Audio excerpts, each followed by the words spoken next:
అందరికీ నమస్కారం. వర్షం అయితే తగ్గిందండి, కానీ తెల్లవారుజామున 4:30కి పావుగంట వర్షం పడిందండి. అల్పాహారంగా మధ్యాహ్న భోజనానికి కూడా చపాతీలే చేసానండి. లక్షవారం కదా, క్యారెట్ ముక్కలు నంచుకుంటారు. చక్కగా నిమ్మరసం పిండుకొని బంగాళాదుంపలు నీరుల్లి వేసి చక్కగా ఫ్రై చేశానండి. చాలా బాగుంటుందండి. కాస్త గరం మసాలా తగిలించాను. పాలు కలిపి హార్లిక్స్ ఇస్తాను పిల్లలకి. నేను పెరుగులో ముంచుకొని తింటానండి. స్నాక్స్ నిమిత్తం ఈరోజు స్కూల్ ఉందండి పిల్లలకి.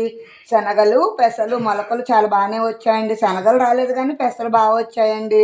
కొంచెము ఆల్ ఇన్ వన్ మిక్చర్ అండి. ఇది రణపాల మొక్క అంటండి. మా ఇంటి వద్ద కుమార్ గారు చెప్పారండి. కిడ్నీలో స్టోన్స్ ఉంటే ఇవి వేడి నెలల్లో వేసుకుని రోజుకు ఒక ఆకు చొప్పున తింటే కిడ్నీ ప్రాబ్లమ్స్ ఉండవని చెప్పారండి. మీరు కూడా ట్రై చేయండి. రణపాల చూసారు ఎంత బాగుందో కదా అండి. దీన్ని విడదీసి రకరకాలుగా కుండీల్లో పెడతాను. ఉంటాను. Bye bye.